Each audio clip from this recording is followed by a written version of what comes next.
શું લાગે છે બા તમને 2024 લોકસભાની ચૂંટણીમાં? લોકસભાની ચૂંટણી મશીનમાં ગોટાળો ના હોય તો કોંગ્રેસ આવે.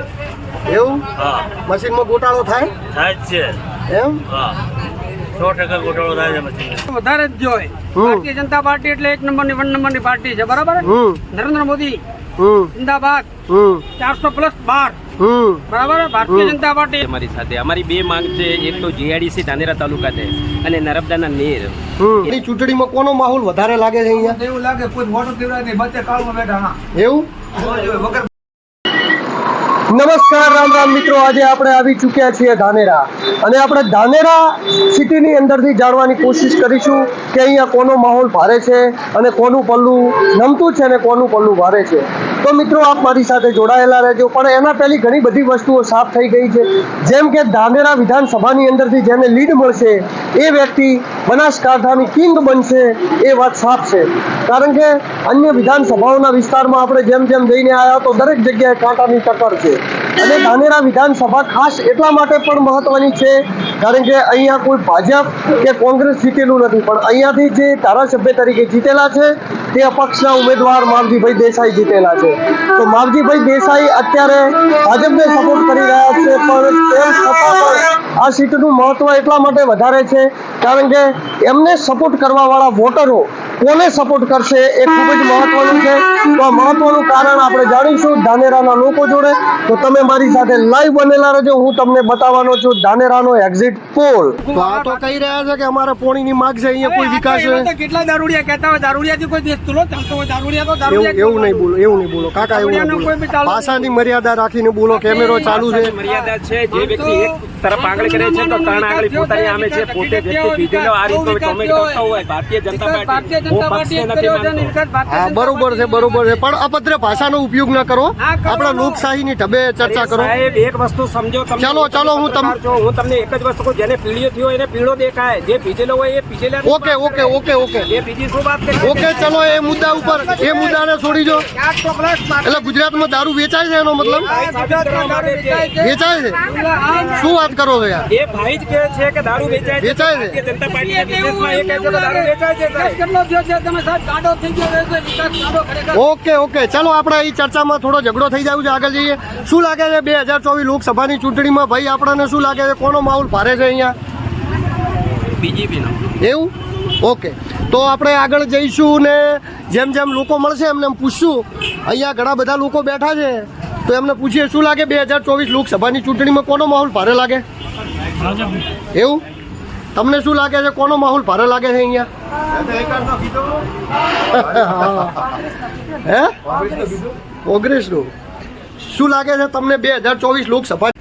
તો નમસ્કાર, રામ રામ મિત્રો. આપણે જોઈ શકો છીએ આપણે છીએ નગરપાલિકા વિસ્તારમાં ધાનેરા અને અહીંથી આપણે એકવાર બધા જ લોકોની મુલાકાત કરીને વારા ફરતી પૂછ્યું શું લાગે છે 2024 લોકસભાની ચૂંટણીમાં તમને કોનો માહોલ લાગે? કોંગ્રેસ.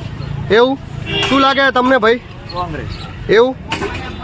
શું લાગે છે? ગાડીમાં પણ ઘણા બધા લોકો બેઠા. ભાઈ કોનો માહોલ તેજ લાગે અહીંયા ઇલેક્શનમાં?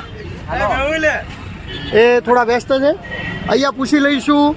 બાને શું લાગે છે બા તમને 2024 લોકસભાની ચૂંટણીમાં? લોકસભાની ચૂંટણી મશીનમાં ગોટાળો ના હોય તો કોંગ્રેસ આવે.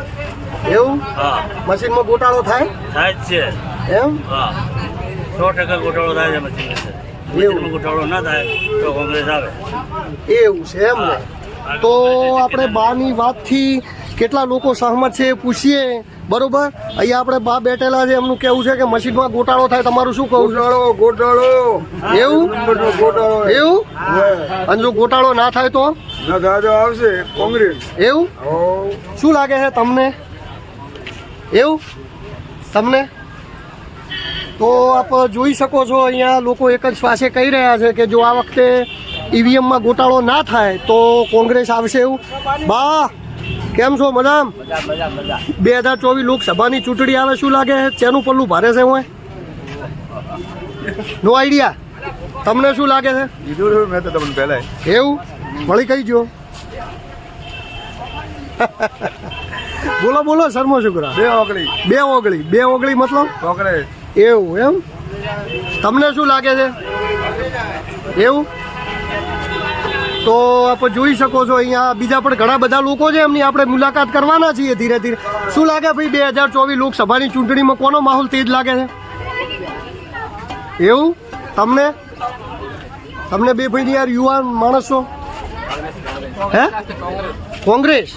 ઓકે, તો આપ જોઈ શકો છો ઘણા બધા લોકો છે. શું લાગે છે ચાચા તમને કોનો માહોલ તેજ રહે 2024? ભાજપનો.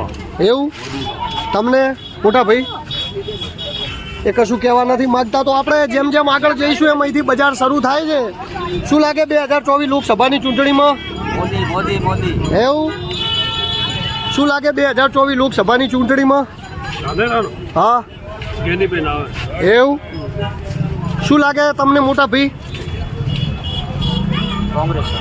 એવું તો આપ જોઈ શકો છો અહીંયા જેમ જેમ આપણે આગળ વધશું એમને અલગ અલગ પ્રકારના માણસોની મુલાકાત લઈશું. અહીંથી બજાર શરૂ થઈ જાય છે અને આપણે અહીંયા રિક્ષામાં પણ બે માણસો બેઠા પૂછી 2024 લોકસભાની ચૂંટણીમાં શું લાગે તમને? હે કોનો માહોલ તેજ છે તમને શું લાગે છે? એવું તમને શું લાગે છે મોટા ભાઈ? કશું કહેવા નથી માંગતા. તો આપણે આગળ જઈએ અને આપણે આ જગ્યાએ અહીંથી હવે દુકાનો શરૂ થાય છે ને આપણે અહીંયા જે માણસો છે એમને પૂછીએ શું લાગે છે 2024 લોકસભાની ચૂંટણીમાં તમને? સાહેબ 2024ની ચૂંટણીની અંદર એવું લાગે છે કે જે ધાનેરા તાલુકાનો વિકાસ કરશે, જિલ્લાનો વિકાસ કરશે ને એ જ અમારી સાથે અમે પ્રજા ચાહીએ છીએ કે એ વ્યક્તિ જ અમારી સાથે. અમારી બે માંગ છે, એક તો જીઆઈડીસી ધાનેરા તાલુકા છે અને નર્મદાના નીર. ગયા વર્ષે પણ અમને આ રીતના જ વાયદા તો કર્યા. આટલા સમયથી ચૂંટણીઓ આવે છે, આટલા સમયથી એમએલએ ચૂંટાય છે, કોઈ પણ પક્ષમાંથી ચૂંટાતા હોય તો એમના જોડે તમારી માંગોની રજૂઆત નથી કરતા તમે લોકો? માંગ સાથે રજૂઆત કરી, એમને લેખિતમાં આપ્યો છે અને એ હવે અમને ગોતેલા નથી મળતા અને ફરી ચૂંટણી આવી છે અને ફરી એના એ વાયદા સાથે અમે આવ્યા છીએ. અમે તો એવા વ્યક્તિઓ છીએ કે છેતરાયા પછી પણ છેતરાવા તૈયાર થઈ ગયા છીએ સાહેબ. એવું છે એમ? હા, જો અમારા જિલ્લાને આ ફેરે, જો અમારા તાલુકાને આ ફેરે જો નર્મદાના નીર નહીં આપે, અમારા ખેડૂત ભાઈઓને અમને જો નર્મદાના નીર નહીં મળે ને તો સાહેબ હિજરત કરે એવી પરિસ્થિતિ થઈ ગઈ છે. ધાનેરા તાલુકો પશુપાલન ઉપર આધારિત અને બીજો કોઈ વ્યવસાય નથી. આ લોકોને જો ખબર હોત ને, અમારી જો રાજકીય રીતે આ લોકો આગેવાની લીધી હોત ને, તમને જીઆઈડીસી અને ધંધાના ક્ષેત્ર માટે અમને આગળ લાવ્યા હોત. આજે અમારે આટલું કહેવાની જરૂર ના આવત સાહેબ. ઓકે, તમારું શું કહેવું છે? સાહેબ દેખો, વિકાસ તો વધારે જ જોઈએ. ભારતીય જનતા પાર્ટી એટલે એક નંબરની 1 નંબરની પાર્ટી છે, બરાબર? નરેન્દ્ર મોદી જિંદાબાદ, 400+ બાર, બરાબર. ભારતીય જનતા પાર્ટી 101% જીતશે અને બનાસકાંઠામાં રેખાબેન તરીકે જીતશે. એવું હું આભાર માનું છું એમનો ખૂબ ખૂબ. તો આ તો કહી રહ્યા છે કે અમારે પોણીની માંગ છે, અહીંયા કોઈ વિકાસ છે. કેટલા દારૂડિયા કહેતા હોય, દારૂડિયાથી કોઈ દેશ તુલો ચાલતો હોય? દારૂડિયા તો એવું દારૂડિયા એવું નહીં બોલો, એવું નહીં બોલો કાકા, એવું નહીં બોલો. ભાષાની મર્યાદા રાખીને બોલો. કેમેરો ચાલુ છે. મર્યાદા છે. જે વ્યક્તિ એક તરફ આંગળી કરે છે તો ત્રણ આંગળી પોતાની આમે છે. પોતે વ્યક્તિ પીધેલો આ રીતનો કોમેન્ટ કરતો હોય ભારતીય જનતા પાર્ટી, હું પક્ષને નથી માનતો. હા બરોબર છે, બરોબર છે, પણ અભદ્ર ભાષાનો ઉપયોગ ન કરો. આપણે લોકશાહીની ઢબે ચર્ચા કરો. સાહેબ એક વસ્તુ સમજો તમે. ચાલો હું તમને એક જ વસ્તુ કહું, જેને પીળીઓ થયો એને પીળો દેખાય, જે પીધેલો હોય એ પીધેલા. ઓકે ઓકે ઓકે ઓકે એ બીજી શું વાત કરી? ઓકે, ચલો એ મુદ્દા ઉપર, એ મુદ્દાને છોડી દો. એટલે ગુજરાતમાં દારૂ વેચાય છે એનો મતલબ? વેચાય છે? શું વાત કરો છો યાર? એ ભાઈ જ કહે છે કે દારૂ વેચાય છે. વેચાય છે? ભારતીય જનતા પાર્ટીના વિશેષમાં એ કહે છે કે દારૂ વેચાય છે સાહેબ. કેટલો થયો છે તમે સાહેબ? કાઢો થઈ ગયો છે વિકાસ, કાઢો ખરેખર. ઓકે ઓકે, ચલો આપણે અહીં ચર્ચામાં થોડો ઝઘડો થઈ જાય છે, આગળ જઈએ. શું લાગે છે 2024 લોકસભાની ચૂંટણીમાં ભાઈ આપણને શું લાગે છે કોનો માહોલ ભારે છે અહીંયા? બીજેપીનો. એવું? ઓકે, તો આપણે આગળ જઈશું ને જેમ જેમ લોકો મળશે એમને એમ પૂછશું. અહીંયા ઘણા બધા લોકો બેઠા છે તો એમને પૂછીએ શું લાગે 2024 લોકસભાની ચૂંટણીમાં કોનો માહોલ ભારે લાગે? એવું તમને શું લાગે છે કોનો માહોલ ભારે લાગે છે અહીંયા? હે કોંગ્રેસનું. શું લાગે છે તમને 2024 લોકસભાની ચૂંટણીમાં કોનો માહોલ વધારે લાગે છે અહીંયા? એવું લાગે કોઈ વોટ દેવરાય નહીં, બચ્ચે કાળમાં બેઠા. હા એવું વગર પાણી.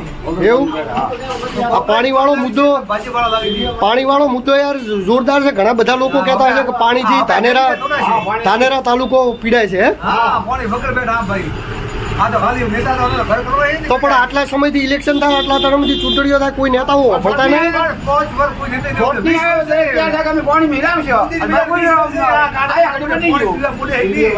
એવું હા ધંધાદારી પર ધાડ કરે.